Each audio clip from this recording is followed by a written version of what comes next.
Good morning, everybody. Just for the records, my name is Stella Ojekwe-Onyejeli. I was just saying to my colleague that since I changed my name to a double barrel surname, I would have made a lot of money trying to get people to pronounce my last name. At the NSIA, the Nigeria Sovereign Investment Authority, we have a mandate to invest locally and internationally for profit. 40% of our committed funds is directed towards domestic infrastructure investments through our Nigeria Infrastructure Fund. 60% is for global or international investments. Of this 60%, around 10% is allocated to emerging and frontier markets equity. When we started trying to implement and roll out investments across the funds, we looked at direct investment opportunities in Africa. We were really keen to start with this. What we found when we had done some research and spoken to a lot of people and tried to get into African markets was that we didn't have enough sort of information. We felt we didn't have a deep understanding of the dynamics of markets across Africa.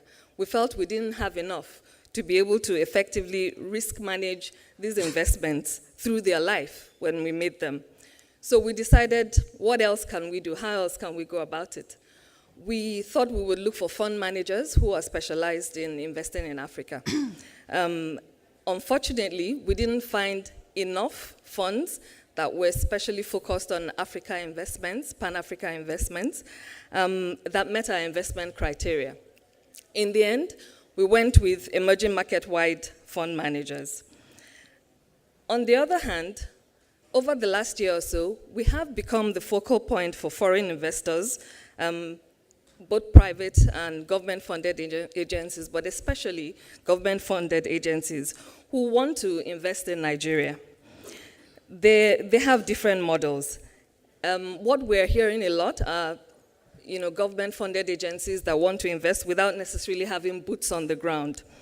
They are keen to leverage deal identification and due diligence capabilities to invest in Nigeria. And I think this started us thinking, if we really wanted to do direct investments in Africa, as we do want to do, then perhaps this is one model that we can use to go forward. And I mean, it's a model that is already working. Since 2011, sovereign wealth funds internationally have been collaborating to invest in each other's countries to do cross-border investments. I'll touch on a couple of examples. The Russia Direct Investment Fund, RDIF, they are a really good case in point. They have been able to successfully partner with sovereign wealth funds across the Middle East and Asia. Examples are the Kuwaiti Investment Authority, Mubadala, China Investment Corporation, Korea Investment Corporation, and in India, the State Bank of India, to invest directly in Russia, and also in some cases, in the case of Korea and India, cross-border investments, so both investments in Russia and India. They've done this quite successfully, and the size of the funds are significant. We're talking about each party investing a minimum of $500 million. Imagine the impact of that in Russia. I guess one thing to say is the current situation, the Russian-Ukrainian situation, I don't know what the impact of that will be on these relationships now and going forward. That remains to be seen. But the model that they have put out there to get the co-investment opportunities is one to perhaps emulate. There are other alliances.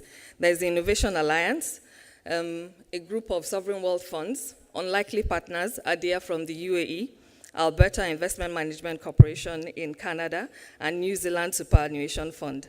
They've come together to form an alliance that enables them create a platform that allows them to secure both global and local opportunities for investment. They exchange best practices and knowledge, and they can cooperate in investing in areas of joint interest.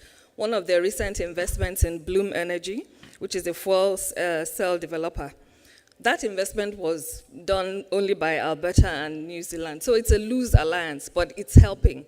And they have co-invested. So this is a model that is out there. It's working.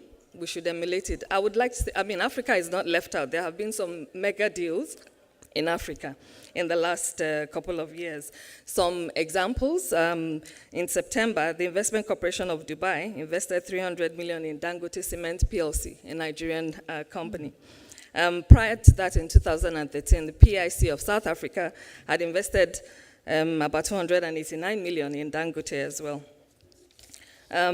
Recently, the Qatar National Bank bought a very significant stake in EcoBank Transnational Incorporated, ETI. It's a Pan-African bank.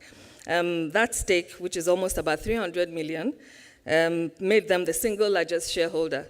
Second to PIC, again from South Africa, that was the single largest shareholder. PIC had invested 250 million.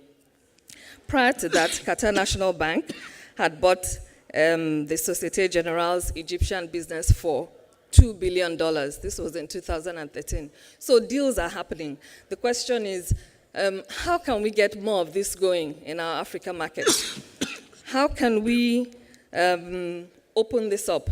How can we collaborate as Africa sovereign wealth funds and pension funds? In Africa, sovereign wealth funds are growing. Pension funds continue to grow given the young generation in Africa. How can we channel these funds to be the catalytic agent that's required to open up capital markets and, intra-Africa investments? Hubert gave us one interesting statistic that currently there's only 5% of investments that is intra-Africa. So Africans collaborating to invest in Africa is only 5% of deals that are being done. We want to open this up. With me this morning to discuss this very interesting question is a very distinguished panel, which I would like to introduce now. On my immediate left, Alexander Owino, Joint Secretary, Parastatal Reforms Implementation Committee in Kenya. Thank you. Richard Mwinga, Chairman, Zambia Association of Pension Funds. Good morning. Lesedi Mwakofi, CEO, Botswana Public Officers Pension Fund. Good morning.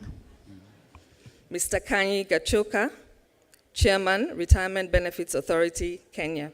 Good morning. And Amadou Hott, Sovereign Wealth Fund for Strategic Investments, Senegal. This is Morning. A very young sovereign wealth fund, 1 year old. I can say that now. We're 2 years old. Morning. Doing business in Africa, you can't afford to be without Africa Investor.